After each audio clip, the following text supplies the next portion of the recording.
Untuk kita boleh bersama memperingati kematian Yesus. Hidup kita begitu berharga buat Tuhan, sehingga Ia rela mati memberikan nyawanya untuk saya dan saudara. Biarlah sore hari ini kita mau menaikkan pujian kita kepada Tuhan, sebab hanya Dia yang layak menerima pujian kita. Haleluya. Glory, haleluya Yesus. Haleluya. Haleluya. Hosana bagi namamu Tuhan. Haleluya. Haleluya. Haleluya Yesus. Glory, glory, glory Yesus. Haleluya. Hanya Engkau pribadi yang layak kami tinggikan saat sore hari ini. Terima kasih. Kami mau menikmati Engkau. Kami mau menikmati Engkau sore hari ini.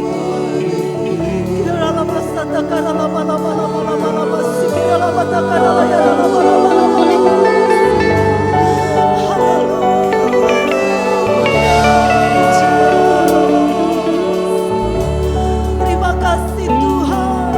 Terima kasih Yesus. Ya Tuhan. Glory bagi namamu.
Engkau mau Tuhan mati untuk kami sehingga kami memperoleh hidup yang kekal di dalam Engkau.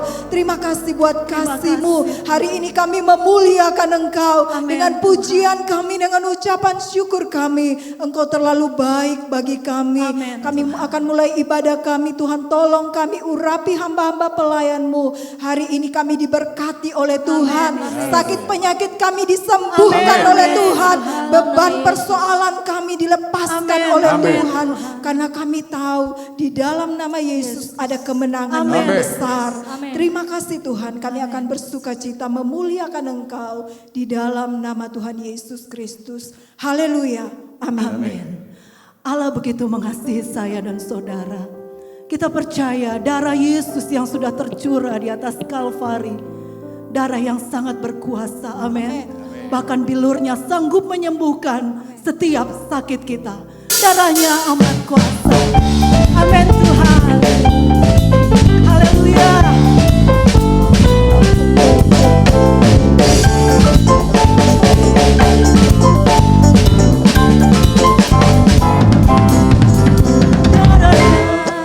Darahnya amat kuasa, sucikan dari dosa, lepaskan segala susah. Darahnya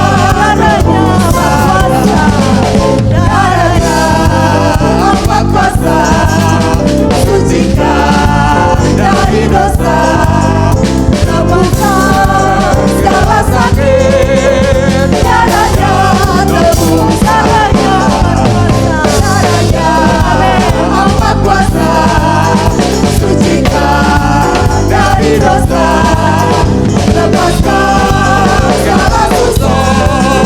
Darahnya sungguh heran darahnya Yesus, sungguh heran darahnya Yesus. Kuasa iblis dihancurkan olehnya, sungguh heran darahnya Yesus, sungguh heran darahnya Yesus, sungguh heran darahnya Yesus. Kuasa iblis dihancurkan olehnya, sungguh heran darahnya Yesus, sungguh heran darahnya Yesus, sungguh heran darahnya Yesus. Kuasa iblis dihancurkan olehnya, sungguh heran darahnya Yesus.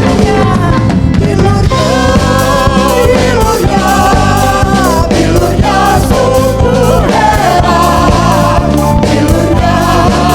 bilurnya membawa kesembuhan. Asal percaya saja semua sakit hilanglah, oleh darah Yesus tertolong. Bilurnya sungguh heran, bilurnya membawa kesembuhan. Asal percaya saja semua sakit hilanglah, oleh darah Yesus tertolong. Asal percaya saja semua sakit hilanglah, oleh darah Yesus tertolong.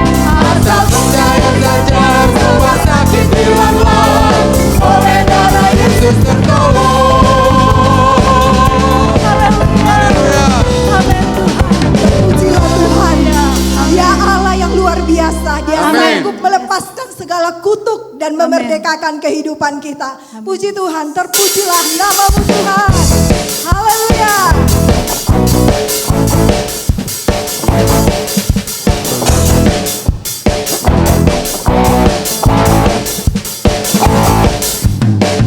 Terpujilah nama-Mu Tuhan,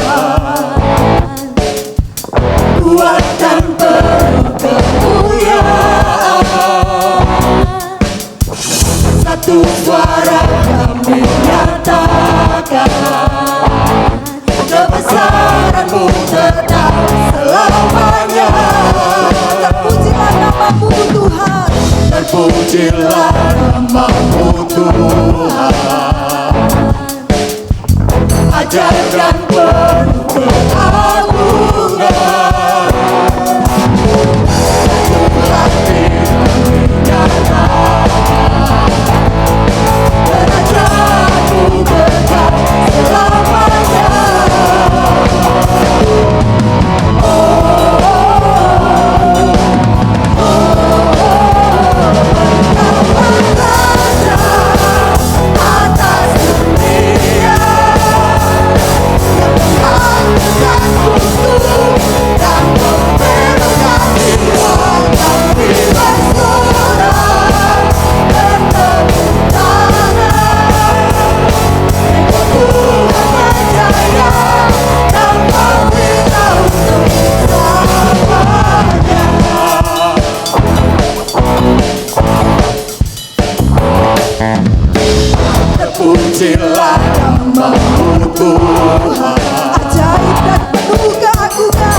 dan penuh keagungan.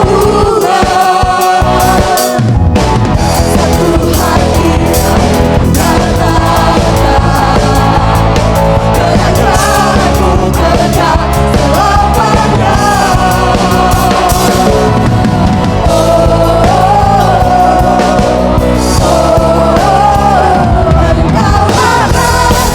Raja atas dunia, yang menghancurkan hukum dan membebaskan jiwa.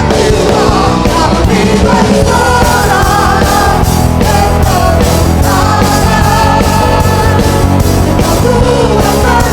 tangan, Engkau Tuhan berjaya dan meminta untuk. Engkaulah Raja atas dunia, yang menghancurkan hukum dan membebaskan jiwa. Kami bersorak bertepuk tangan, Engkau Tuhan berjaya dan meminta untuk. Engkaulah Raja atas dunia, yang menghancurkan kutuk dan membebaskan jiwa. Engkaulah Raja atas dunia, yang menghancurkan kutuk dan membebaskan jiwa. Kami bersorak bertepuk tangan, Engkau Tuhan berjaya dan meminta untuk selamanya. Bersorak-sorak Tuhan kita, terpujilah Engkau. Haleluya. Terima kasih. Dia Allah yang luar biasa, yang sungguh baik dalam hidup kita. Hari ini sakit penyakit kita disembuhkan oleh Tuhan. Segala beban kita diangkat oleh Tuhan. Karena Dia Allah yang Maha Kuasa. Haleluya.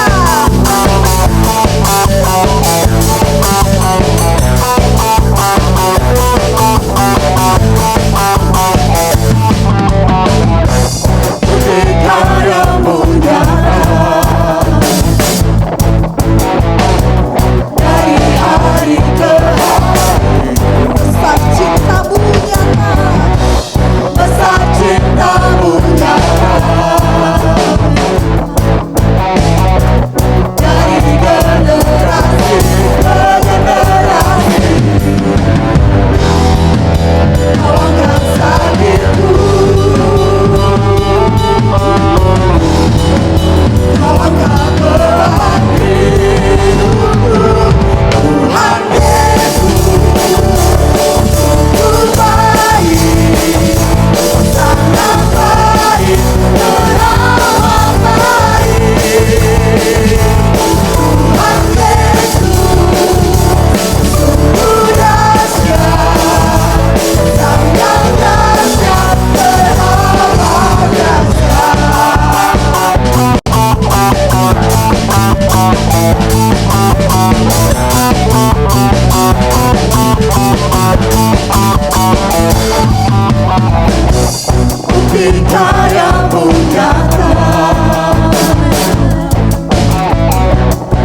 Lukas 23 ayat 44 sampai 45 bagian A.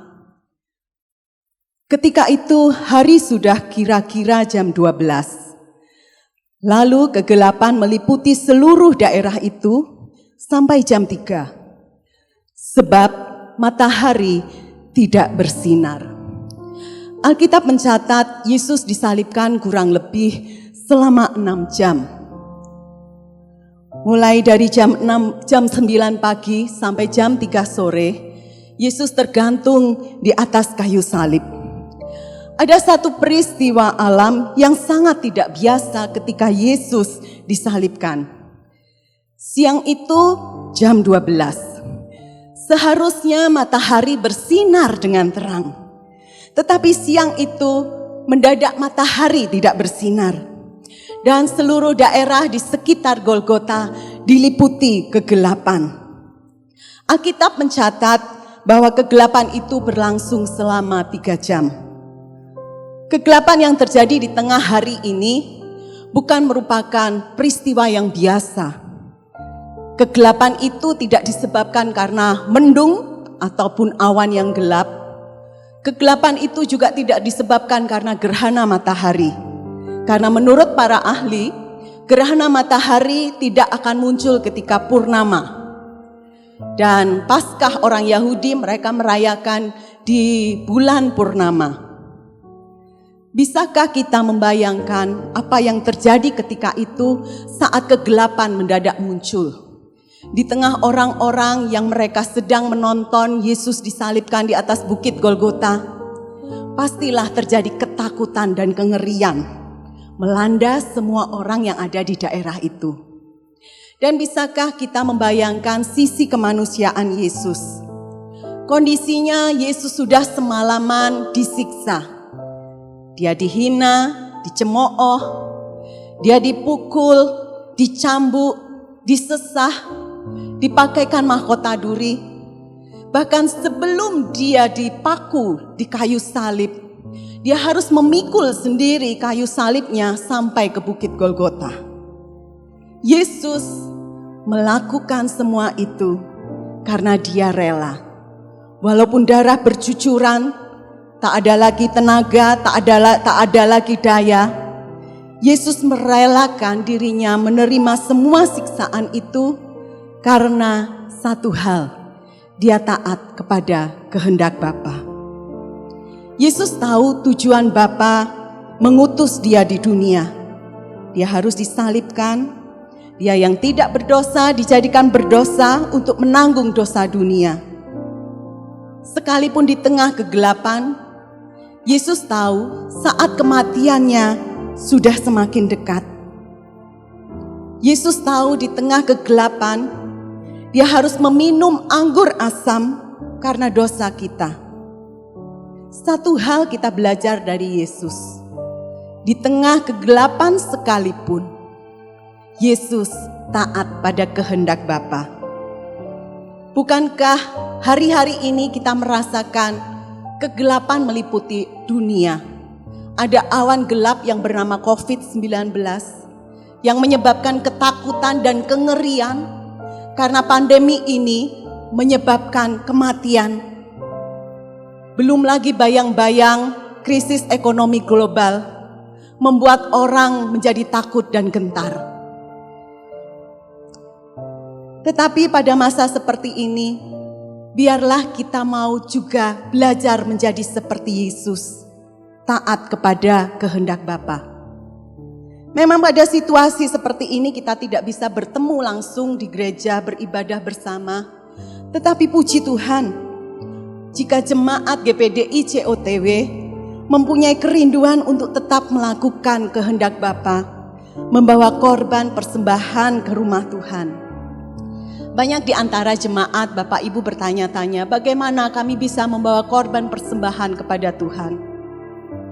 Alternatifnya, kita mengumpulkan korban persembahan, menyimpan, kemudian pada saatnya nanti kalau kondisi memungkinkan, kita bisa bawa itu ke rumah Tuhan. Tetapi mungkin Bapak Ibu berpikir, kalau disimpan di rumah, korban persembahan kami akan habis untuk kebutuhan yang lain, katut untuk belanja ini dan belanja itu. Oleh sebab itu kami memberikan alternatif bagi Bapak Ibu bisa membawa korban persembahan Bapak Ibu melalui transfer rekening sebagai berikut. Oke. Persembahan perpuluhan Bapak Ibu bisa bawa melalui transfer ke rekening BCA nomor 15402197784 dan Bank Danamon 000559777713 atas nama Heni Meska Asa. Sedangkan untuk persembahan lainnya, Bapak Ibu bisa transfer melalui rekening Bank Danamon nomor rekening 0036 1399 9964 atas nama Go Chong Bun. Ini adalah nomor rekening bendahara gereja. Biarlah kita mau membawa korban persembahan ini dengan hati yang rela, dengan hati yang penuh cinta, bukan dengan kepaksaan. Situasi boleh gelap, tetapi biarlah kita mau belajar menjadi sama seperti Yesus. Tetap berkorban karena kita taat pada kehendak Bapa. Mari kita berdoa. Bapa di surga, kami mengucap syukur kalau Engkau sudah mati menebus dosa kami. Engkau setia menjadi korban sejati di kayu salib untuk menebus dosa kami. Engkau telah memberikan teladan bagi kami untuk taat kepada kehendak Bapa. Dan ajar kami Tuhan, walaupun kondisi keadaan kami rasanya gelap, tetapi biarlah kami juga Tuhan mau menjadi sama seperti Engkau, taat melakukan kehendak Bapa dalam berkorban Tuhan. Ajar setiap membawa korban persembahan kami kepadamu Tuhan. Bapa di surga, berkati setiap umat-umat-Mu Tuhan. Krisis ekonomi boleh membayang-bayangi kami, tetapi biarlah Tuhan iman kami tetap teguh di dalam Engkau. Engkau Allah yang empunya langit dan bumi. Engkau sanggup mencukupkan segala kebutuhan umat-umat-Mu Tuhan. Dan biarlah Tuhan, hati yang rela memberi itu senantiasa ada pada setiap umat-umat-Mu. Dan jikalau Tuhan, umat-umat-Mu akan membawa korban persembahan melalui cara apapun, Engkau berkati Tuhan dengan berlipat kali ganda. Terima kasih Tuhan, kami sangat percaya Allah sumber segala berkat itu mampu memberkati setiap kami di tengah situasi yang gelap sekalipun. Terima kasih Bapa, di dalam nama Tuhan Yesus Kristus kami sudah berdoa. Haleluya. Amin. Shalom. Selamat bergabung dengan ibadah streaming Jumat Agung dengan tema Karena Kita Dia Beri Hidupnya. Jangan lupa persiapkan roti dan anggur yang telah Anda miliki. Ibadah Paskah akan ditayangkan pada hari Minggu, 12 April 2020, jam 7 pagi dengan tema Kebangkitannya Berkat Bagi Kita. Mari bersehati untuk beribadah bersama-sama di rumah masing-masing. Apakah Anda bosan di rumah saja? Yuk, kita WFH atau Worship from Home. Atau melakukan semua kegiatan di tempat kita sebagai sebuah penyembahan. Manfaatkan waktu kita untuk lebih melekat kepada Tuhan.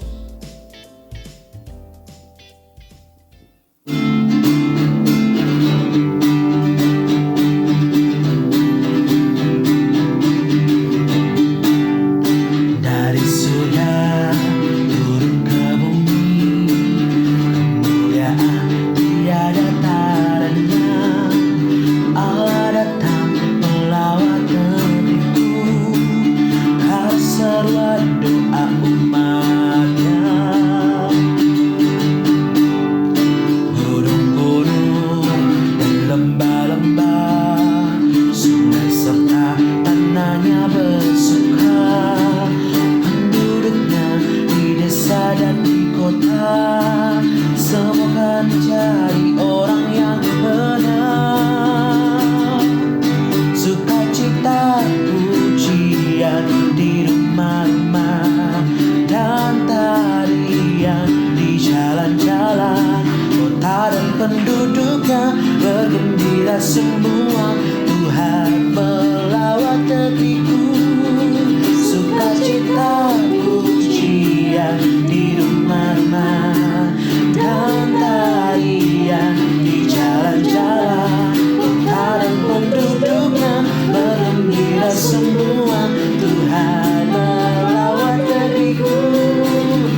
Tuhan, biarlah nama Tuhan yang senantiasa kita tinggikan Amin. di dalam kehidupan kita.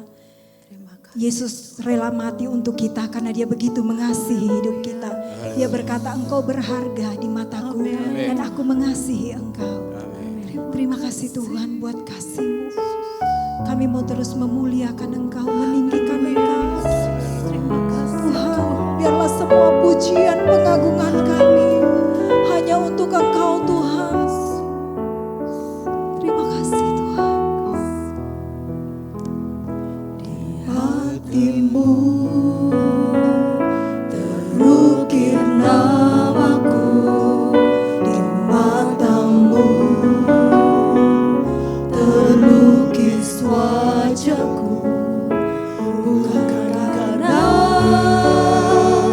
kuat gagahku, namun hanya karena kemurahan-Mu.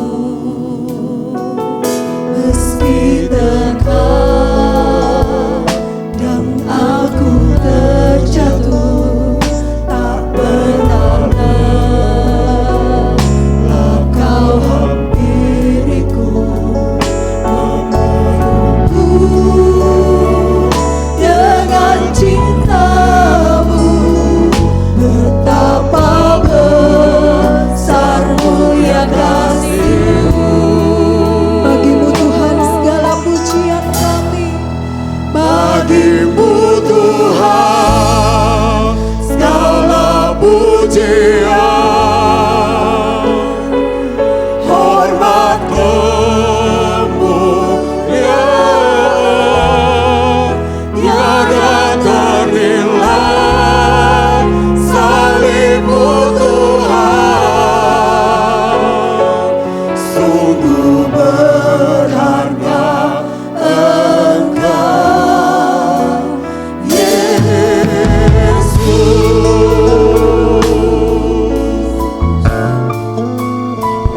Di hatimu terukir namaku, di matamu terlukis wajahku, bukan karena kuat gagahku, semua hanya karena kemurahan, hanya karena kemurahan-Mu. Meski terkadang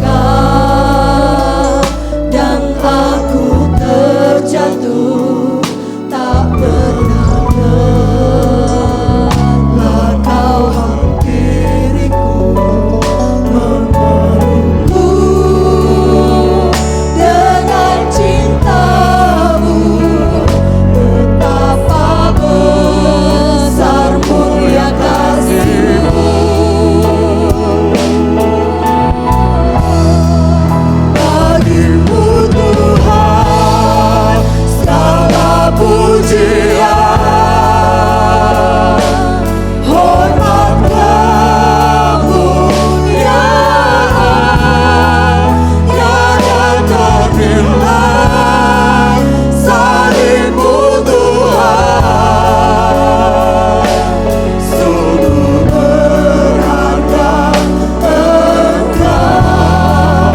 Bagi-Mu Tuhan segala pujian, hormat kemuliaan, tiada ternilai. Salib-Mu Tuhan, sungguh berharga Engkau. Bagi-Mu Tuhan segala pujian,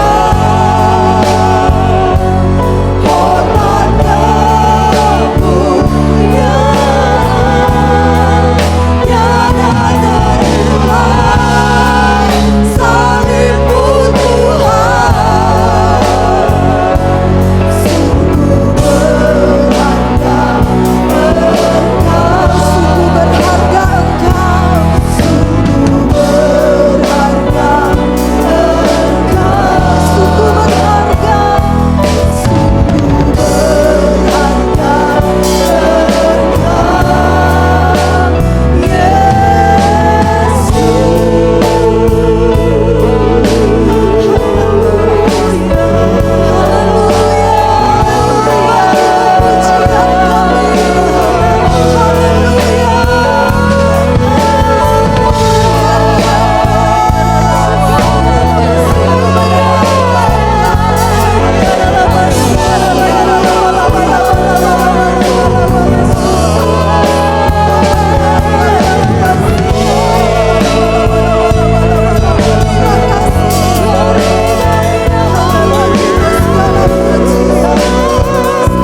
Haleluya, haleluya Yesus.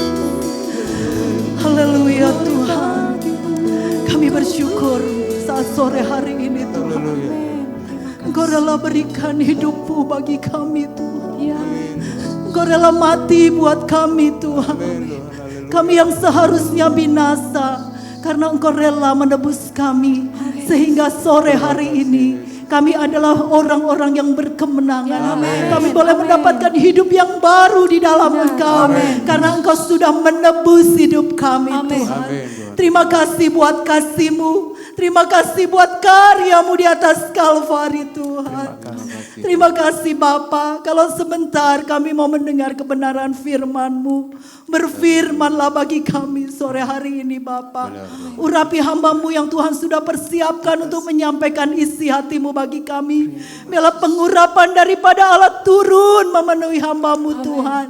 Mari Tuhan, sore hari ini kami mau menangkap isi hati-Mu bagi kami. Kami percaya disampaikannya firman, dikuatkannya kami.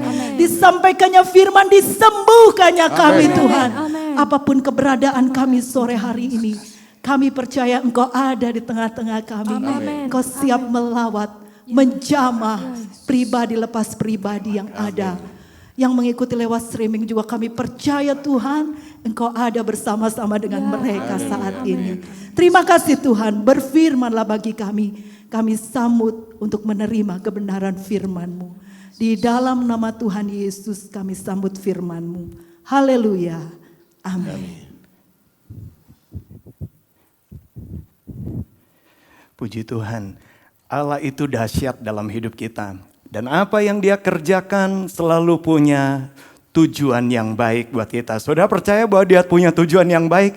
Ya, Dia punya tujuan yang baik. Saya hanya ingat ketika beberapa waktu lalu ada seseorang, dia dari luar kota, bukan dari gereja kita juga. Tetapi dia memang biasa berhubungan dengan saya lewat WA karena beberapa kali suka saya mengirim rema firman Allah. Dia hanya berkata gini, Pak, saya nggak tahu apakah Bapak ini juga sedang menyaksikan. Dia mulai berkata gini, Pak, baru kali ini setengah abad usia saya, baru kali ini saya merayakan Paskah harus di rumah. Kalau biasanya seringkali ketika merayakan Paskah, dia berkata begini, dia menulis, rasanya Paskah kalau saya pergi ke gereja? Pas atau tidak kalau saya pergi ke gereja? Bukankah itu hari libur? Karena Bapak ini adalah seorang pekerja, dia seorang pegawai. Nah, tetapi dia hanya berkata gini, tetapi di sini saya merasa kayaknya benar-benar rindu untuk mendengarkan firman Allah. Bapak Ibu Saudara sekalian, bukankah Alkitab sudah menuliskan? Amos 8 ayat 11 mengatakan satu kali akan ada orang akan pergi dari timur ke barat, dari ujung ke ujung. Kenapa? Karena mereka haus. Mereka lapar, bukan lapar dan haus akan makanan jasmani, tapi mereka lapar dan haus akan firman Allah. Loh, firman Allah mengatakan, aku akan mengirimkan kelaparan di negeri ini, bukan kelaparan makanan dan bukan kehausan akan air, melainkan akan mendengarkan firman Tuhan. Ayat 12-nya, firman Allah mengatakan, mereka mengembara dari laut ke laut, menjelajah dari utara ke timur untuk mencari firman Tuhan, tetapi tidak mendapatkannya. Kita masih bersyukur, walaupun sekarang kita sepertinya, aduh, sekarang tuh baru kerasa kalau nggak ke gereja itu kayaknya ada sesuatu yang kurang. Tapi kita masih bisa mendapatkan firman Allah lewat banyak hal, termasuk lewat streaming ini. Tapi satu kali akan ada. Itu sebabnya biarlah ketika kita dalam peringatan Paskah ini, saya hanya mau sampaikan, ketika kita bicara Paskah ini, karena Dia beri hidupnya. Tuhan beri hidupnya untuk kita. Dan karena Tuhan beri kehidupannya untuk kita, kita punya pengharapan. Walaupun rasanya sama seperti tadi ya, pengkhotbah keuangan mengatakan kadangkala kita rasanya sepertinya bosan, rasanya sepertinya nggak ada gairah. Tetapi COTW News tadi sudah mengingatkan Mari kita worship from home. Dengan apapun yang kita kerjakan, lakukan sebagai sebuah penyembahan. Ketika engkau harus di rumah, worship, menyembahlah dengan segala kondisi yang ada. Ketika mungkin ada di antara Bapak Ibu Saudara sekalian masih harus tetap bekerja di lapangan. Ya, berapa banyak kali kita mulai menjadi ketakutan. Waduh, situasinya seperti ini. Nanti kalau ada di lapangan, saya punya potensi tertular. Saya hanya mau sampaikan, biarlah engkau tertular oleh firman Allah. Dan firman Allah melindungi hidupmu. Engkau percaya kepada firman. Bukan kita abaikan, bukan. Saudara harus taati. Kalau sekarang saudara harus gunakan masker. Dimanapun engkau berada, gunakan masker. Termasuk di dalam kendaraan. Kendaraan roda 4, misalnya mobil. Karena memang di daerah-daerah tertentu itu sudah menjadi sebuah kewajiban. Taati, ya taati. Tapi kita bekerja sebagai sebuah penyembahan.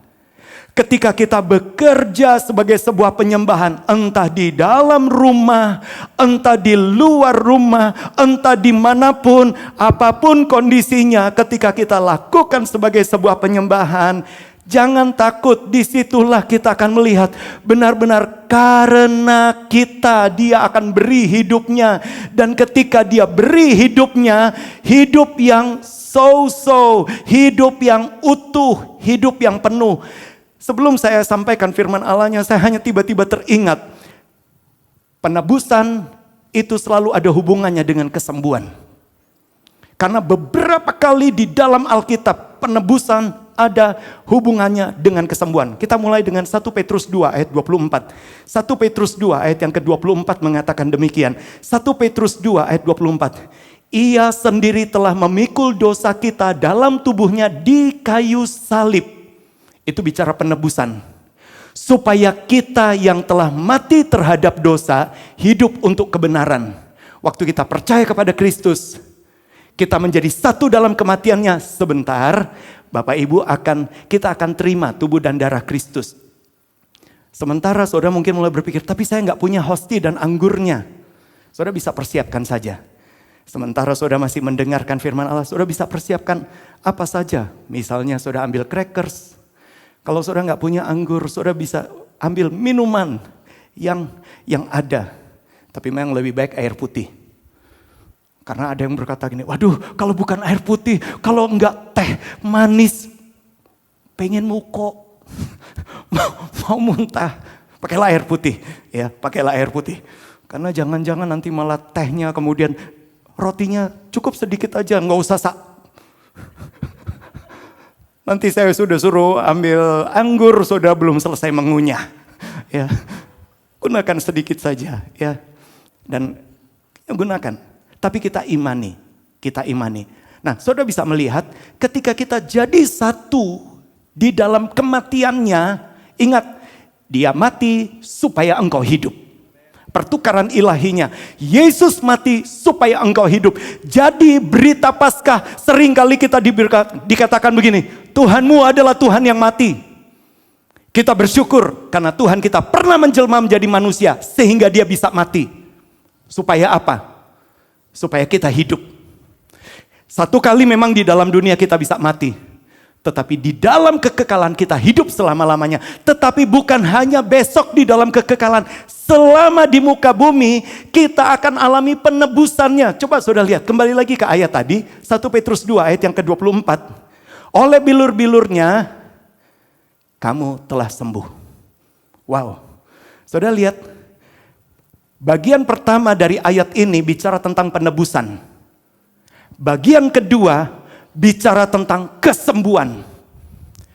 Hari ini saya deklarasikan, ketika Indonesia lewat keberadaan kita sedang memperingati penebusan Yesus di kayu salib.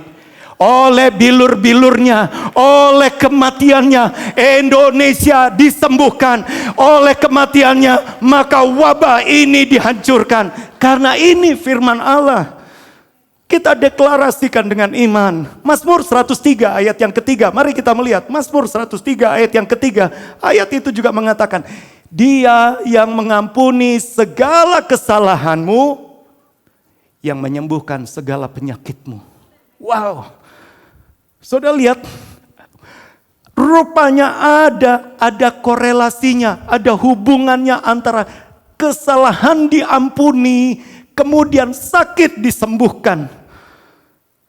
Selama ini kita mungkin mulai berpikir, wabah COVID karena Allah sedang menghukum dunia. Saya hanya mau sampaikan, kalau engkau percaya, engkau akan melihat kemuliaan Allah.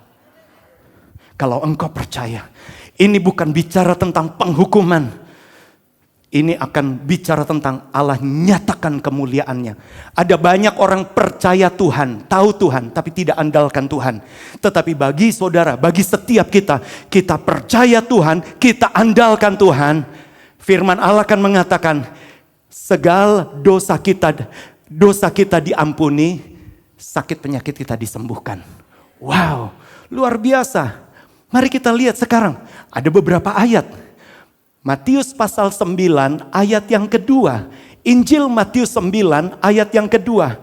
Maka dibawa oranglah kepada Yesus seorang lumpuh yang terbaring di tempat tidurnya. Perhatikan, ketika Yesus melihat iman mereka, berkatalah ia kepada orang lumpuh itu, percayalah hai anakku, dosamu sudah diampuni.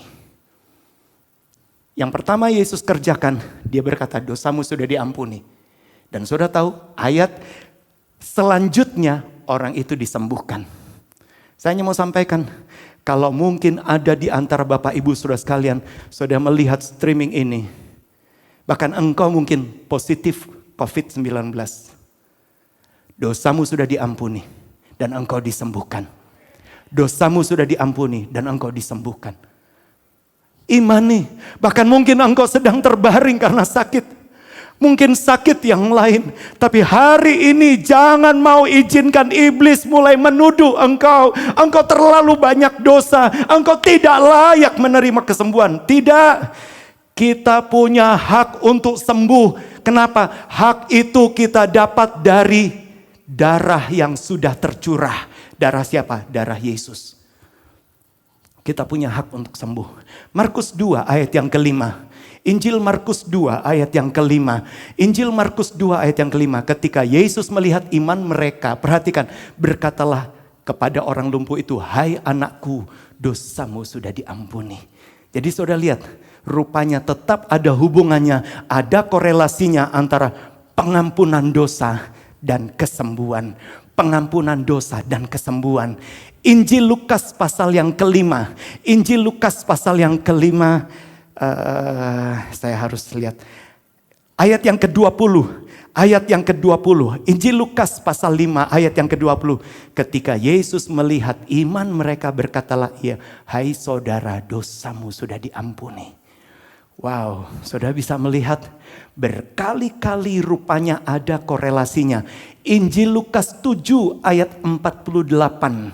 Injil Lukas 7 ayat 48. Lukas 7 ayat 48. Lalu Yesus berkata kepada perempuan itu, dosamu telah diampuni. Dan perhatikan ayat 50-nya. Ayat 50 firman Allah mengatakan, tetapi Yesus berkata kepada perempuan itu, imanmu telah menyelamatkan engkau, pergilah dengan selamat. Wow, hari ini kita mau deklarasikan ketika saudara, ketika setiap kita umat percaya dari berbagai denominasi gereja. Saya tidak tahu ketika engkau pemirsa, engkau mungkin bukan dari kalangan Pentakosta. Tetapi kabar baiknya ketika kita percaya, kita sedang memperingati penebusan Yesus. Semerah kermisi sekalipun dosamu, engkau mulai berpikir, saya terlalu banyak dosa saya rasanya saya tidak layak. Saya hanya mau sampaikan, semakin engkau merasa tidak layak, semakin berkualifikasi engkau terima penebusan itu. Karena apa? Cukup beriman. Korban Yesus, tidak ada satu dosa yang lebih besar daripada kuasa pengampunan Yesus. Ketika hari ini engkau percaya, saya percaya Yesus sudah ampuni dosa saya. Dan kabar baiknya ketika Yesus ampuni, Yesus akan sembuhkan. Dan kalau kita bicara pergilah dengan selamat, kata selamat menggunakan kata so-so. So-so artinya be, make whole, menjadi utuh kembali. Saudara ingat dalam silsilah Yesus Kristus ada seorang wanita sundal bernama Rahab. Bernama Rahab, ayah dari Boas, ibu dari Boas. Kalau kita bisa bayangkan, Rahab itu dia jadi pelacur di zaman itu. Tidak ada antibiotik yang bisa menyembuhkan penyakit kotor yang sudah ada di zaman itu. Tapi kabar baiknya, ketika dia beriman lewat perkataan 2 pengintai di kota Yeriko, dia diselamatkan. Dan kabar baiknya bukan hanya dia diselamatkan, dia punya masa depan. Saudara mungkin mulai berpikir, dosa saya terlalu banyak. Hari ini ketika engkau terima Yesus sebagai Tuhan dan Juru Selamatmu, engkau punya masa depan. Engkau disembuhkan, engkau diutuhkan. Indonesia juga disembuhkan. Indonesia akan kembali diutuhkan. Mari kita beri kemuliaan bagi Tuhan yang ada di tengah-tengah kita. Kita mau berdoa bersama-sama. Bapa di sorga, kami mengucap syukur di dalam perayaan Paskah ini. Kami merayakan penebusan-Mu di kayu salib. Sebetulnya kami tidak pernah bisa membayar dosa kami, tetapi kami bersyukur Allah menjelma menjadi manusia, sehingga di dalam keadaan sebagai manusia, Engkau adalah manusia yang tak bercacat dan tak bercela, sehingga lewat kematian-Mu di kayu salib Engkau tebus setiap orang yang percaya kepadamu. Dan kami bersyukur ketika Engkau sudah menebus, maka Engkau sembuhkan, Engkau pulihkan kembali. Hamba-Mu berdoa buat setiap kami. Kami berdoa buat Indonesia. Kami berdoa buat dunia ini. Dalam nama Yesus, kami boleh melihat dunia ini, Indonesia disembuhkan, diutuhkan, dipulihkan. Bahkan Tuhan, ada ketakutan tentang perekonomian, tapi kami yakin tidak ada yang mustahil bagi Tuhan. Itu sebabnya kami mau percaya kepada Tuhan. Jadilah pada kami sebagaimana firman Allah. Di dalam nama Yesus, dan semua yang percaya katakan amin. Puji Tuhan. Ya, itu semua baru pendahuluan. Baik, sekarang kita masuk ke dalam firman Allahnya. Kita masuk berkenaan dengan tema kita di dalam Galatia 3 ayat yang ke-13. Mari kita masuk kepada Galatia 3 ayat yang ke-13. Firman Allah mengatakan begini, Kristus telah menebus kita dari kutuk hukum Taurat dengan jalan menjadi kutuk karena kita. Sebab ada tertulis, terkutuklah orang yang digantung di kayu salib. Nah, saudara bisa melihat ayat ini mengatakan Kristus menebus kita dari kutuk hukum Taurat. Hukum Taurat itu ada 10. Dan setiap kali umat, mungkin dia bisa saja melakukan hukum pertama, hukum kedua, hukum ketiga, sampai hukum ke-9 dia sudah lakukan. Tapi dia gagal di hukum yang ke-10. Maka runtuhlah semua 9 yang sudah dia kerjakan. Karena prinsip hukum Taurat demikian.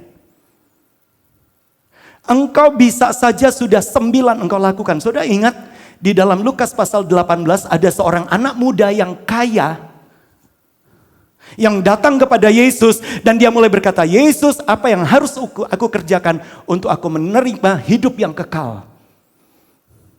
Dan menariknya, Yesus tahu kesombongan orang Farisi ini, anak muda Farisi ini. Sehingga waktu itu Yesus mulai dengan hukum ke-6, hukum ke-7, hukum ke-8, hukum ke-9.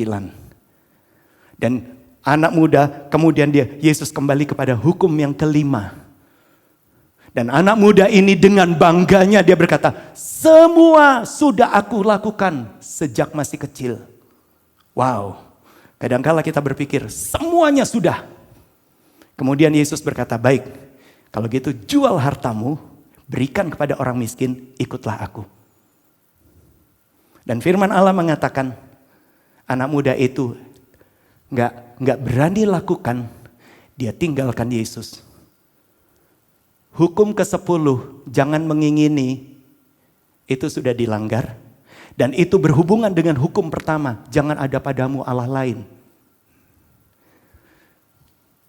8 dia sudah lakukan. Jadi saudara lihat, kalau bicara hitung-hitungan lakukan hukum Taurat, harus melakukan ke-10-10-nya sempurna seumur hidup. Siapa yang mampu? Itu sebabnya kenapa Galatia 3 ayat 13 mengatakan Kristus menebus kita dari kutuk hukum Taurat. Jadi bukan dari kutuk dosa.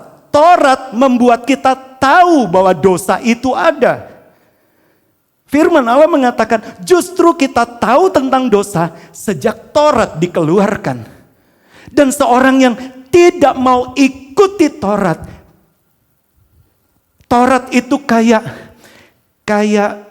mungkin saya bisa katakan kayak mesin MRI.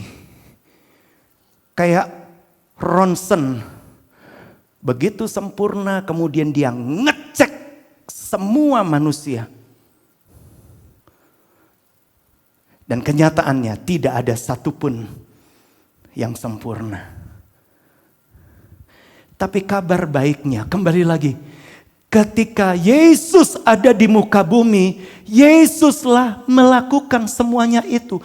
Yesus sempurna. Ketika bahkan dicek dengan hukum Taurat pun dia sempurna. Tetapi waktu manusia gagal untuk melakukan, itu sebabnya dia gantikan manusia untuk menebus dari kutuk hukum Taurat yang seharusnya buat kita. Dan kabar baiknya ketika dia menebus dengan cara yang paling hina. Coba kita lihat, kenapa harus digantung? Karena itu menurut peraturan adalah cara yang paling hina, cara orang terkutuk. Kalau dilempari batu, itu memang orang berdosa, dilempari dengan batu. Tapi coba kita lihat Ulangan 21 ayat 22 dan 23 mengatakan, Ulangan 21 ayat 22 dan 23, apabila seseorang berbuat dosa yang sepadan dengan hukuman mati, lalu ia dihukum mati, kemudian kau gantungkan dia pada sebuah tiang, perhatikan ayat 23-nya.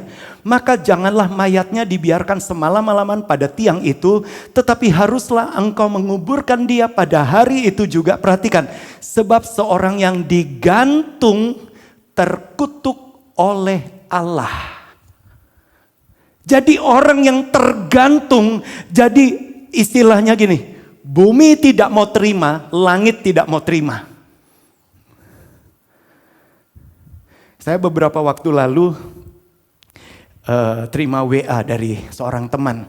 Teman dia berkata begini, ketika gereja dan kasino, tempat judi sama-sama tutup, itu artinya sorga dan neraka sama-sama tutup. Berarti ada sesuatu yang penting yang ditakuti oleh sorga dan neraka.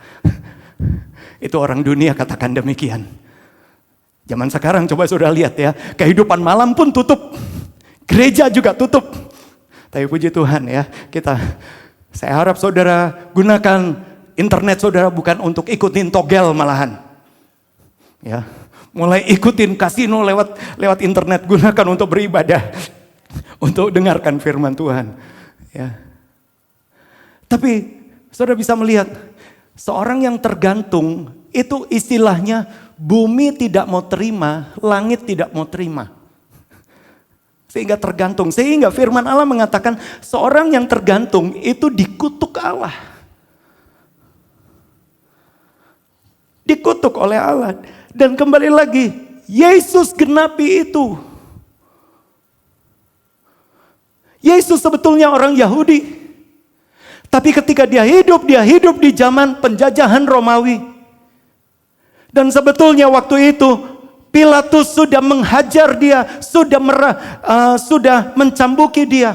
Ingat Sebetulnya kalau seseorang sudah dicambuki, tidak boleh dihukum mati. Tetapi kalau seseorang sudah dihukum mati, tidak boleh dicambuki. Bukankah hukum agama mengatakan demikian?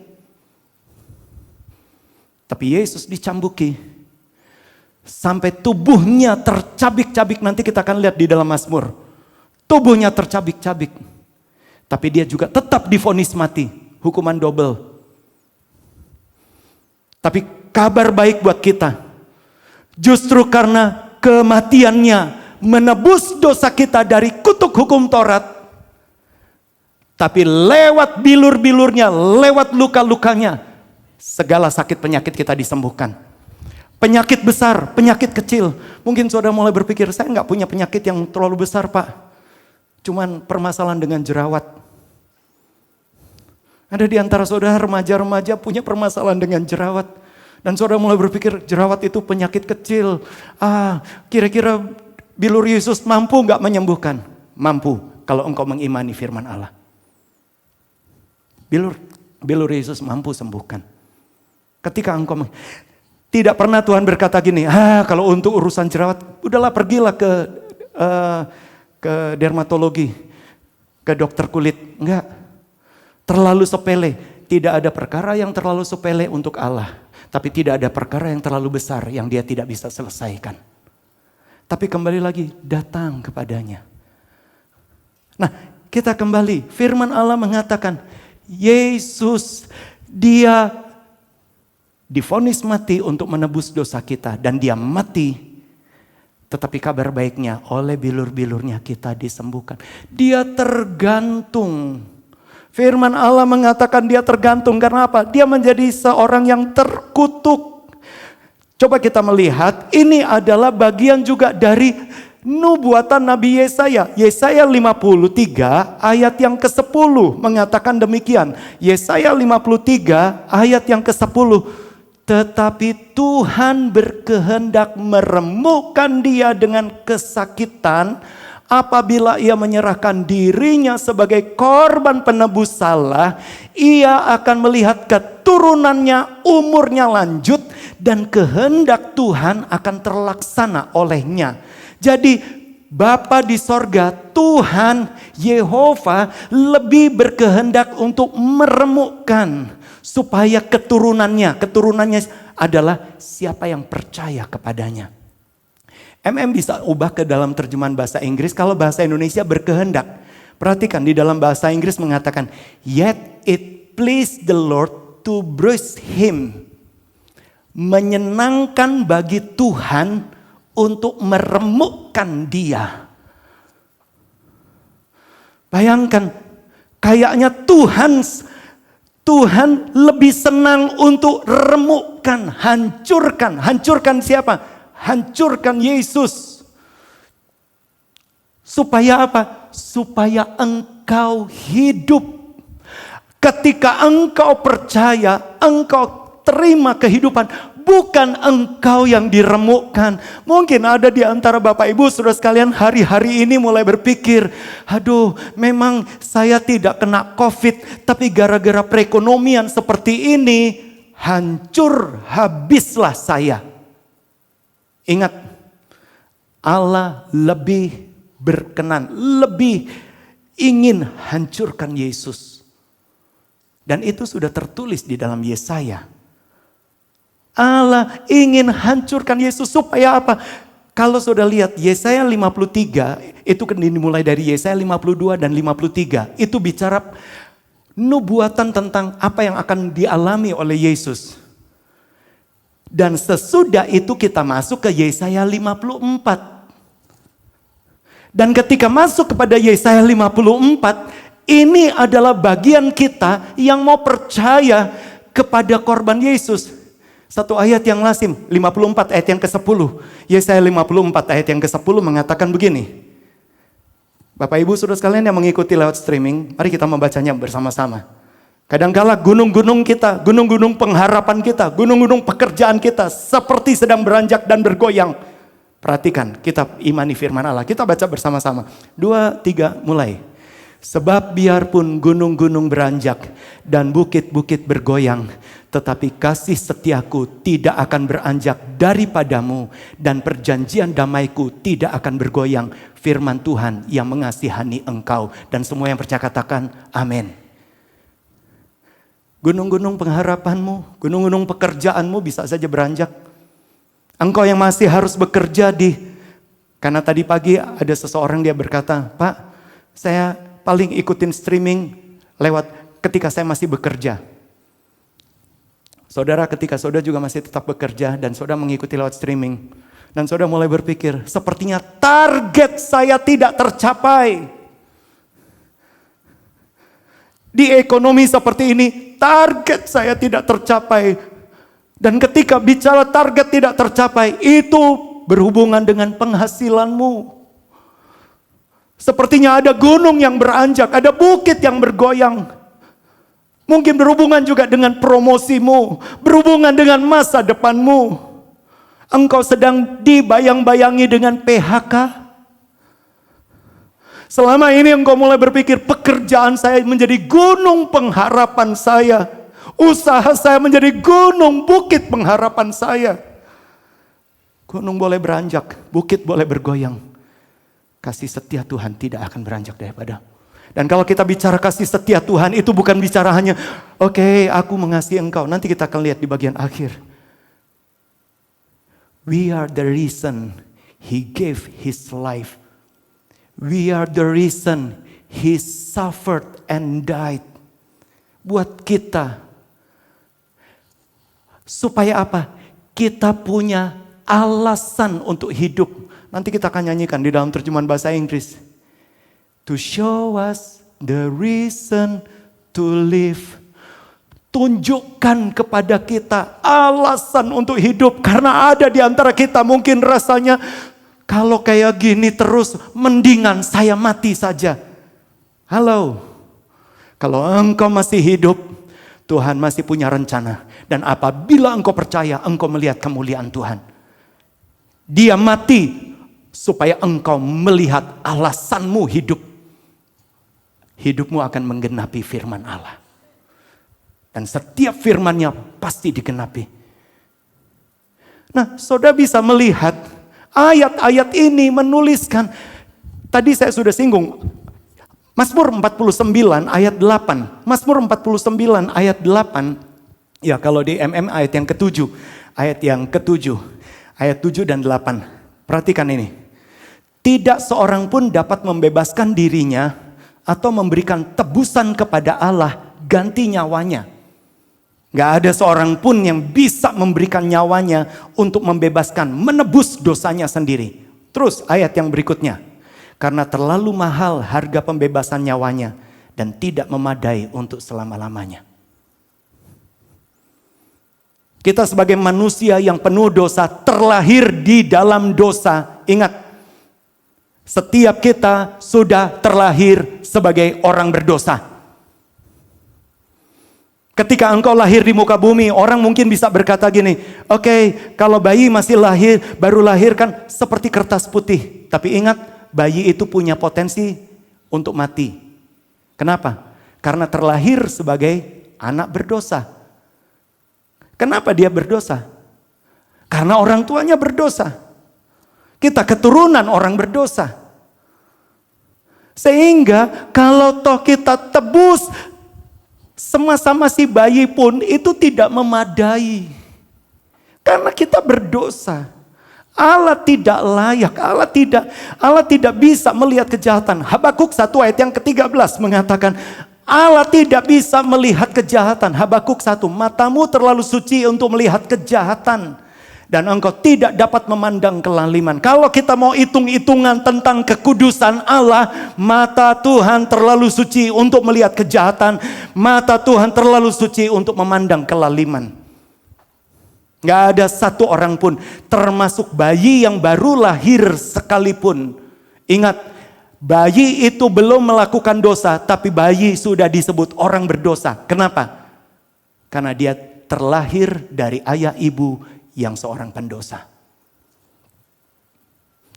Itu sebabnya kalau kita mau bicara, mau menebus dengan kekuatan kita nggak pernah bisa tebus. Kita nggak akan pernah bisa tebus. Tetapi kabar baik, saya katakan kabar baik, itulah yang kita peringati sekarang. Coba kita melihat nubuatan dari pemazmur. Dan ini digenapi juga oleh Yesus. Kita awali dengan Mazmur 22 ayat yang pertama. Mazmur 22 ayat yang pertama. Saudara lihat ayat ini, dan begitu saudara melihat ayat ini, saudara lihat ayat ini digenapi Yesus di kayu salib. Untuk pemimpin biduan menurut lagu Rusa di Kala Fajar, Mazmur Daud. Allahku, Allahku, mengapa engkau meninggalkan aku? Aku berseru tetapi engkau tetap jauh dan tidak menolong. Ingat lagunya Bimbo? Tuhan, aku jauh, engkau jauh. Aku dekat, engkau dekat. Aku berseru, kenapa engkau tinggalkan aku? Dan saudara ingat, apa yang dituliskan oleh pemazmur pernah dialami oleh Yesus di kayu salib. Hubungkan dengan Markus pasal yang ke-15 ayat 34. Markus 15 ayat yang ke-34 mengatakan demikian. Pada jam 3, tadi pengkhotbah keuangan mengatakan, Yesus disalibkan dari jam 9 sampai jam 3. Dan dia meninggal sekitaran jam 3. Pada jam 3 berserulah Yesus dengan suara nyaring, Eloi, Eloi, lama sabachthani. Yang artinya, Allahku, Allahku, mengapa engkau meninggalkan aku? Untuk kali pertama Yesus menyebut Tuhan sebagai Allah. Karena selama ini dia selalu berkata, ya Bapa, engkau dengar doaku. Bahkan ketika di Getsemani dia berkata, Bapa, kalau boleh cawan ini lalu daripadaku.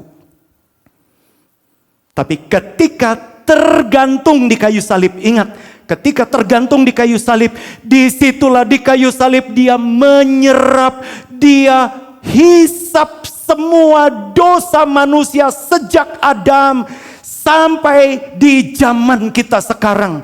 Mungkin rasanya gak masuk akal, semuanya dihisap di dalam tubuh Yesus.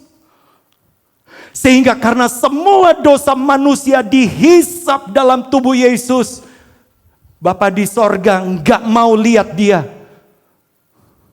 Bapa di sorga memalingkan wajah. Ingat tadi Habakuk 1 ayat 13. Bapa di sorga memalingkan wajah. Itu sebabnya kenapa dia berkata. Dia nggak berkata lagi Bapa.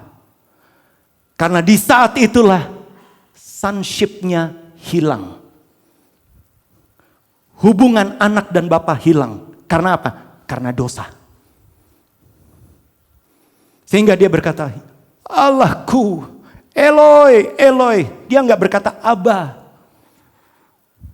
Eloi, Allahku, kenapa engkau tinggal? Kenapa engkau berpaling?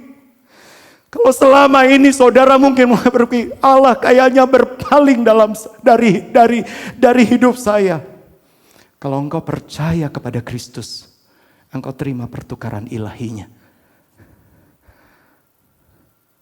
Yesus ditinggalkan. Bapa tidak lagi mengakui Yesus sebagai anak Allah. Karena seluruh dosa manusia sudah ditanggung, dihisap oleh Yesus. Itu sebabnya dia berkata, Eloi, Eloi, lama sabachthani. Dan sudah tertulis di dalam Mazmur.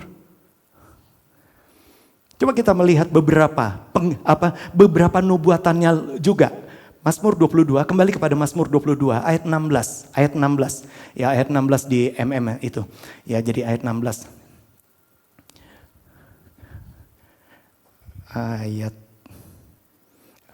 Ayat 12 terlebih dahulu. Ayat 12 mengatakan, ayat 12. Banyak lembu jantan mengerumuni aku. Banteng-banteng dari Basan mengepung aku. Kenapa katakan lembu? Ox. Menurut Clark Commentary itu bicara tentang orang-orang Farisi yang ada di sekitar Yesus. Dan ingat, bukankah mereka berkata, jika engkau anak Allah, turunlah dari salib, selamatkan dirimu, maka kami akan percaya. Tepatlah yang pemazmur katakan, banyak lembu-lembu jantan, lembu dari Basan mengelilingi aku. Bahkan ayat selanjutnya mengatakan, klik ayat selanjutnya, mereka mengangkat mulutnya terhadap aku seperti singa yang menerkam dan mengaum. Dikatakan seperti singa, ada singa yang menerkam dan mengaum. Dan itu bicara tentang kekuasaan Romawi yang mengeksekusinya. Baik lembu maupun singa bisa duduk berdampingan untuk apa? Untuk menghukum. Karena engkau begitu berharga. Saudara ingat, Pilatus dan Herodes di dalam kematian Yesus mereka bisa bersahabat. Di dalam kematian Kristus, Farisi dan orang Romawi benar-benar duduk berdampingan. Untuk apa? Untuk menghukum. Harganya mahal memang. Lanjutnya, ayat yang ke-16. Ayat yang ke-16 mengatakan, 16 sebab anjing-anjing mengerumuni aku, gerombolan penjahat mengepung aku. Mereka menusuk tangan dan kakiku. Sudah lihat? Menusuk tangan dan kakiku. Wow. Bicara tentang tangannya dipakukan, kaki dipakukan. Ayat 17. Ayat 17, segala tulangku dapat kuhitung, terekspos semuanya, terbuka dagingnya. Mereka menonton, mereka memandangi aku. Ketika Yesus dicambuki, sampai seluruh tulang-tulangnya terekspos. Saudara mungkin pernah lihat film The Passion of the Christ, gubahan dari Mel Gibson. Dan banyak orang berkata itu terlalu kejam. Tapi saya hanya mau sampaikan, bahkan lebih dari itu, karena seluruh tulang-tulang Yesus terekspos. Ayat berikutnya, klik ayat berikutnya, firman Allah mengatakan, mereka membagi-bagi pakaianku di antara mereka, dan mereka membuang undi atas jubahku. Sudah lihat, tepat digenapi oleh Yesus. Para prajurit mengundi jubahnya. Inilah yang dialami oleh Yesus. Ayat 19-nya juga mengatakan, tetapi engkau Tuhan janganlah jauh, ya kekuatanku segeralah menolong aku. Itu nubuatan tentang apa yang dialami Yesus. Tapi saya senang sekali, gak pernah ada yang kebetulan di dalam setiap Alkitab. Termasuk urut-urutannya, penempatan dari pasal ke pasal, gak pernah ada yang kebetulan. Sesudah Mazmur 22, ada Mazmur 23, pasti. Coba kita lihat, menarik sekali. Ini adalah harga yang sudah dibayar dari penebusan. Sekarang Mazmur 23 ayat yang pertama sampai ketiga mengatakan begini. Kita mungkin kenal sekali. Mazmur Daud, Tuhan adalah gembalaku, takkan kekurangan aku. Daud dia mengakui, sebetulnya siapa aku, tapi Tuhan jadi gembalaku. Bapak Ibu Saudara sekalian, di tengah situasi yang sedang goncang, Tuhan gembalamu. Tuhan adalah gembalamu. Tuhan yang bertanggung jawab.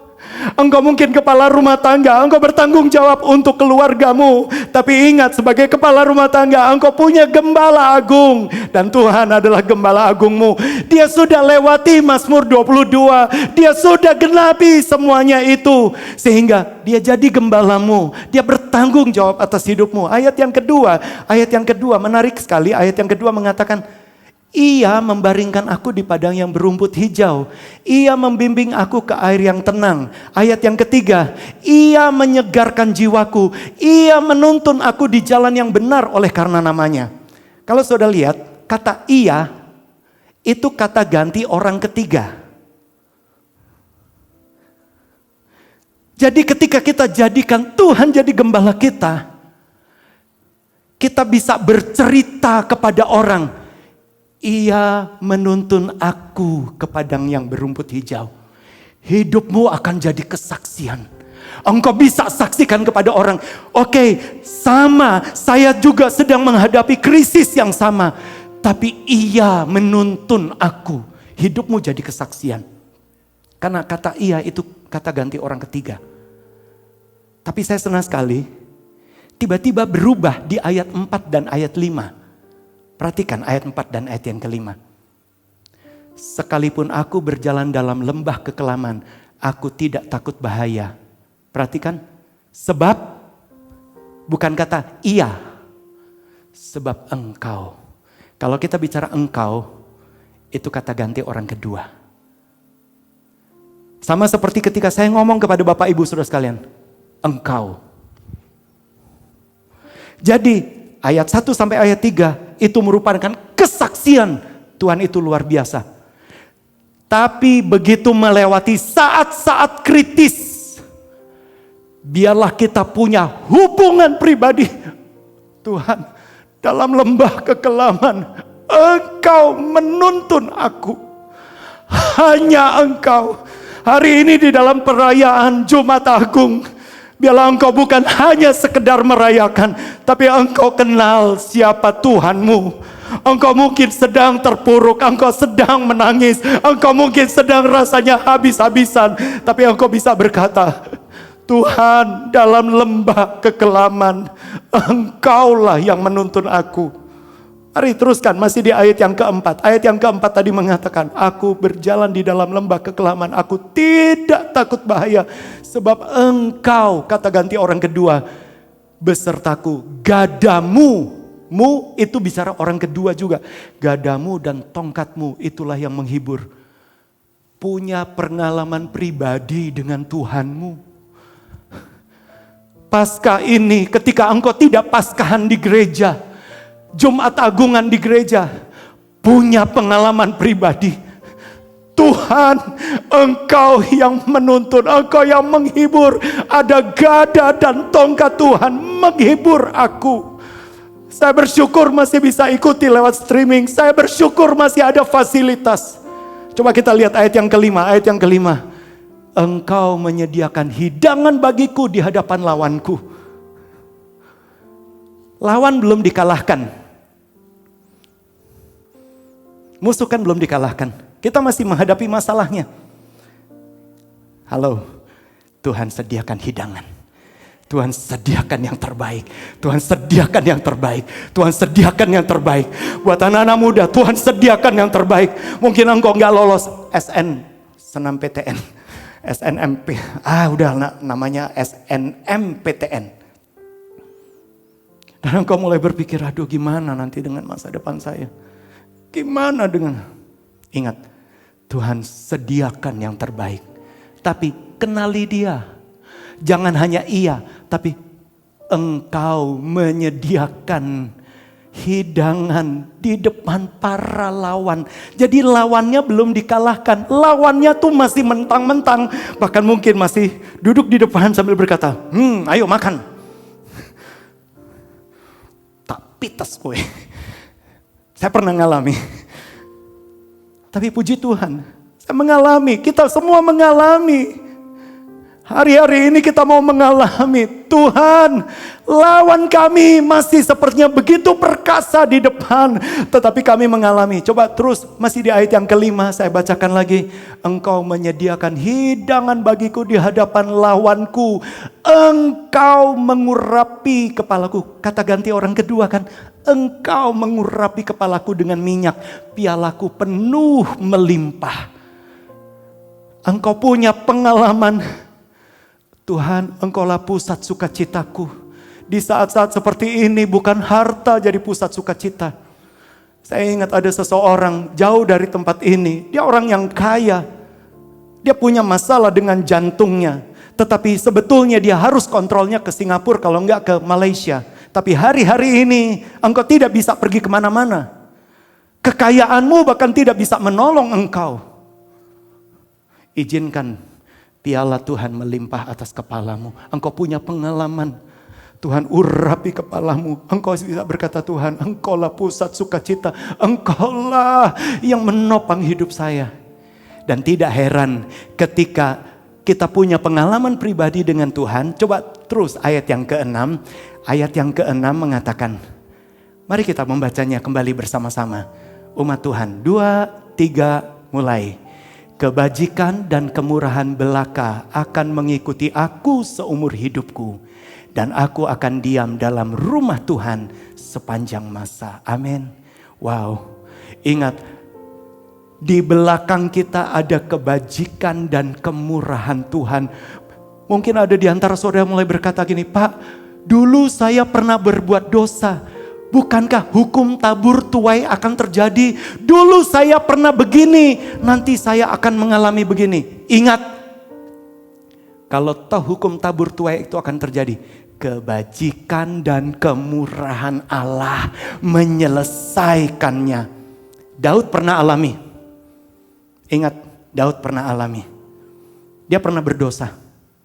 Tapi sampai masa tuanya dia mengalami kebajikan dan kemurahan Allah menyelesaikan masalahnya. Kenapa? Karena penebusan yang sudah dinubuatkan di Mazmur 22. Dan itulah yang kita sedang peringati. Karena kita dia beri hidupnya. Karena kita dia menderita. Supaya apa? Kita punya alasan untuk hidup. Alasan untuk hidup kita bukan soal meraih berapa banyak. Tapi saya bersyukur Engkaulah alasanku untuk hidup Tuhan. Mari kita akan akhiri. Sebetulnya masih banyak ayat. Ya, masih banyak ayat. Tetapi kita akan akhiri dengan satu ayat yang lazim sekali. Roma 8. Roma 8 ayat 32. Roma 8 ayat yang ke-32 mengatakan begini. Ia yang tidak menyayangkan anaknya sendiri, tetapi yang menyerahkannya bagi kita semua. Bagaimanakah mungkin ia tidak mengaruniakan segala sesuatu kepada kita bersama-sama dengan dia. Artinya gini, Allah rela berikan anaknya yang tunggal. Kalau anaknya yang tunggal saja dia berikan, apalagi segala sesuatu. Saudara bisa ganti kata segala sesuatu dengan semua yang kau butuhkan. Kita memang gak butuh. Oke, kita gak mau terlalu serakah, tapi segala sesuatu. Kalau Allah rela berikan Yesus, segala sesuatu juga Allah sediakan. Terus ayat yang ke-33 sampai nanti 35. Siapakah yang akan menggugat orang-orang pilihan Tuhan? Pilihan Allah. Allah yang membenarkan mereka. Siapakah yang akan menghukum mereka? Ayat 34. Kristus Yesus yang telah mati. Bahkan lebih lagi yang telah bangkit. Yang duduk juga di sebelah kanan Allah. Yang menjadi pembela kita. Wow. Pengacara saudara bukan orang-orang terkenal itu. Pengacara saudara, advokat saudara adalah Kristus yang pernah mati. Dia tebus, dan kabar baiknya ketika dia membela saudara, dia bisa berkata begini, aku sudah selesaikan dengan darah. Aku sudah bayar lunas dengan darahku. Iblis paling senang malah berkata, engkau gak berhak terima semua janji Allah. Engkau gak berhak. Engkau gak berhak. Lebih baik kamu kena COVID aja. Berapa banyak kali kan pikiran kita gitu. Daripada kayak gini, mendingan saya kena wabahnya aja. Ben mati sisan. Enggak. Kristuslah alasanmu hidup. Dan ketika dia hidup, dia jadi alasanmu hidup. Dia berikan segala-galanya. Mari setiap mata terpejam, setiap wajah kita angkat pada Tuhan. Kita sama-sama memuji Tuhan. We are the reason that He gave His life. We are the reason that He suffered and died. To the world that was lost, He gave all He could give to show us the reason to live. We are the reason that He gave His life. We are the reason that He suffered and died. To the world that was lost, He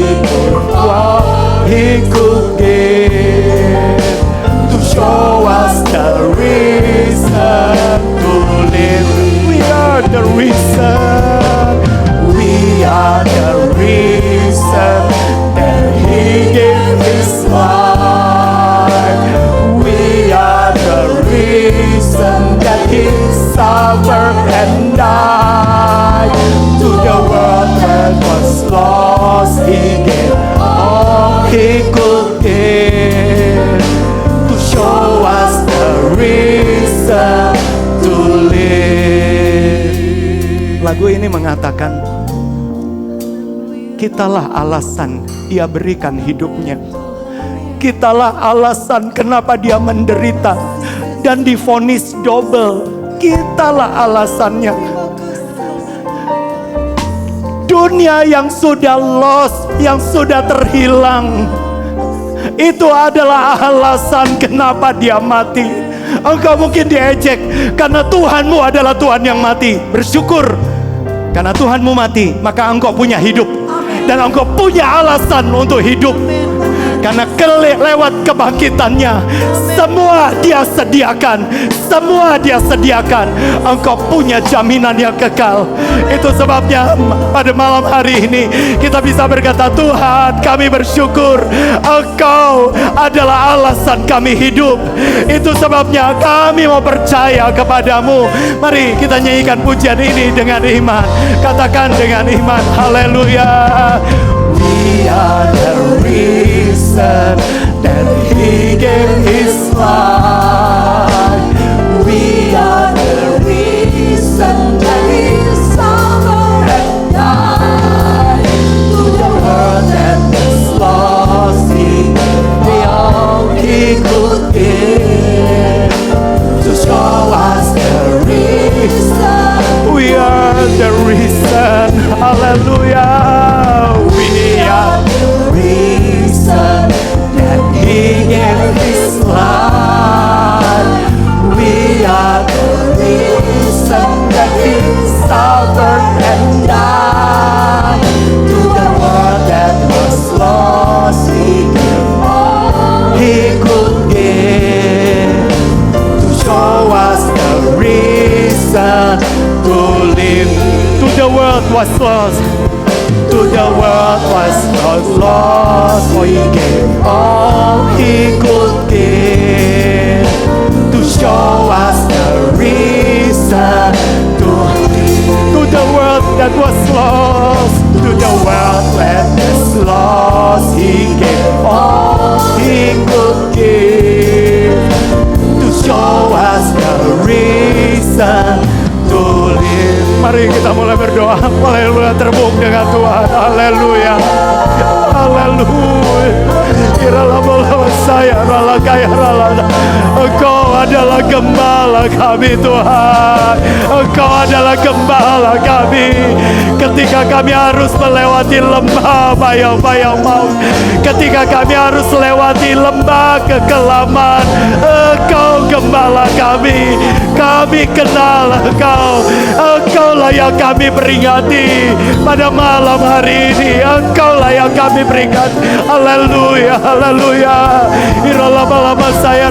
Engkau mulai berdoa. Engkau mulai berdoa. Engkau mulai berdoa. Haleluya. Iralama saya, kenali Tuhanmu. Kenali Tuhanmu. Dia menyediakan hidangan di hadapan lawanmu, di hadapan situasi yang ada. Dia sudah sediakan yang terbaik. Dia sudah sediakan yang terbaik. Iralama syekaya ralatama saya ralatama. Kiralatama saya ralatama syekaralatama saya ralatama. Iralatama syekaya ralat. Kami mau kenal ya Engkau Tuhan. Haleluya, haleluya. Engkaulah yang kami peringati Tuhan.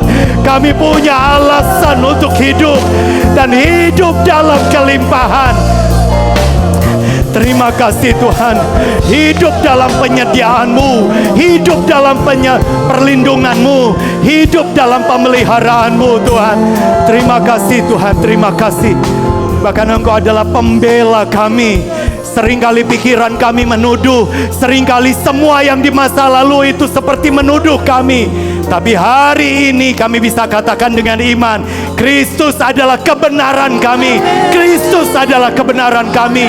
Kami layak untuk terima semua yang Engkau sudah beli dengan lunas di kayu salib. Kami berhak untuk menerima kebaikan-Mu, karena kebaikan-Mu itu sudah dibayar lunas di kayu salib. Kami berhak menikmati perlindungan Allah. Karena itu sudah dibayar lunas di kayu salib.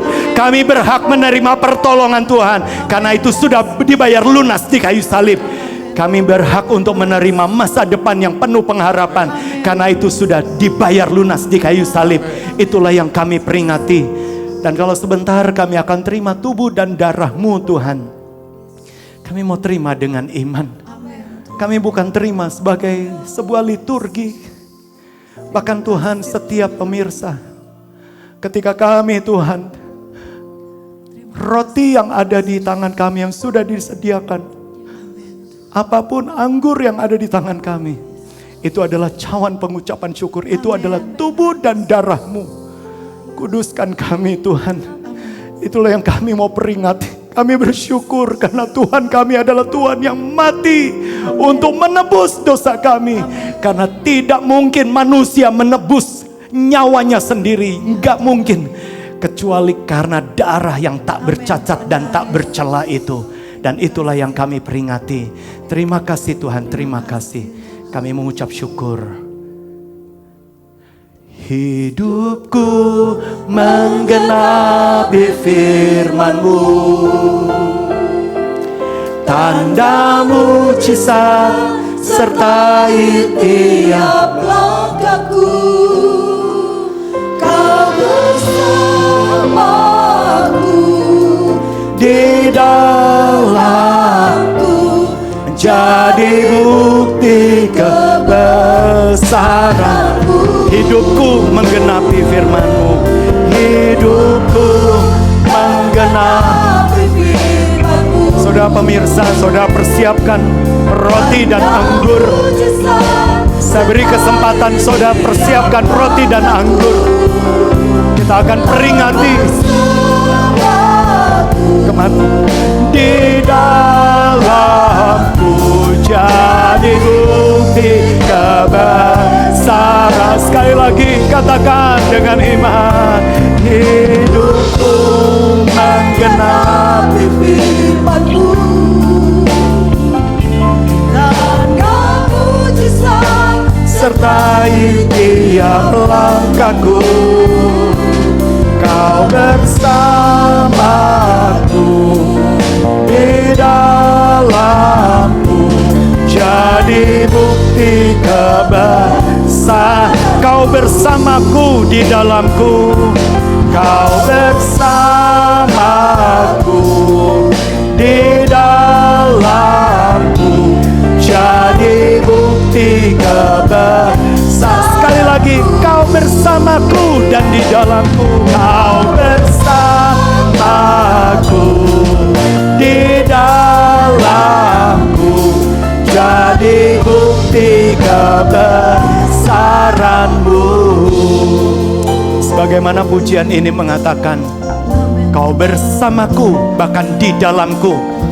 Lewat peringatan kematian Kristus, kita sebentar akan terima tubuhnya.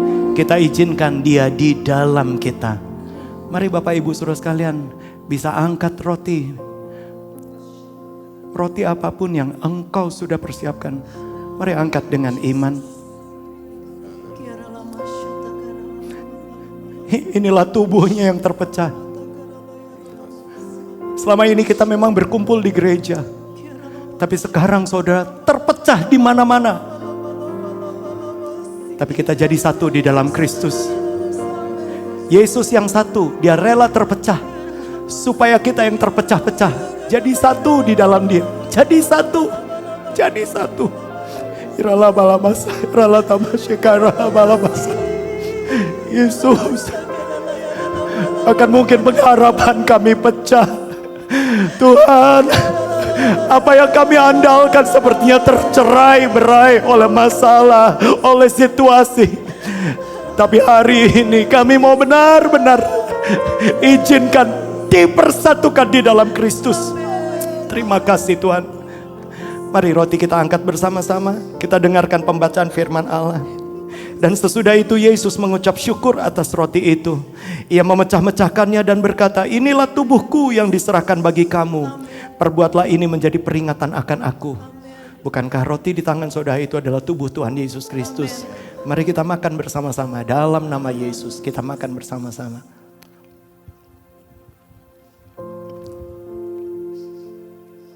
Terima kasih Tuhan. Kami bersyukur Tuhan. Apa yang sudah kacau, hancur, Engkau persatukan, Engkau sanggup pulihkan. Penebusanmu ada korelasinya dengan kesembuhan. Penebusanmu ada korelasinya dengan pemulihan. Dan inilah saatnya Engkau pulihkan segala sesuatu. Dan dimulai dari iman kami kepadamu Tuhan. Mari anggur kita angkat bersama-sama. Kita dengarkan pembacaan. Demikian juga Yesus mengambil cawan. Sesudah makan lalu berkata, cawan ini adalah perjanjian baru yang dimeteraikan oleh darahku. Perbuatlah ini setiap kali kamu meminumnya menjadi peringatan akan aku. Bukankah anggur di tangan kita, apapun yang ada di tangan saudara, itu adalah cawan pengucapan syukur. Mari kita minum bersama-sama dalam nama Yesus. Kita minum bersama-sama. Terima kasih Tuhan. Hidupku menggenapi firman-Mu,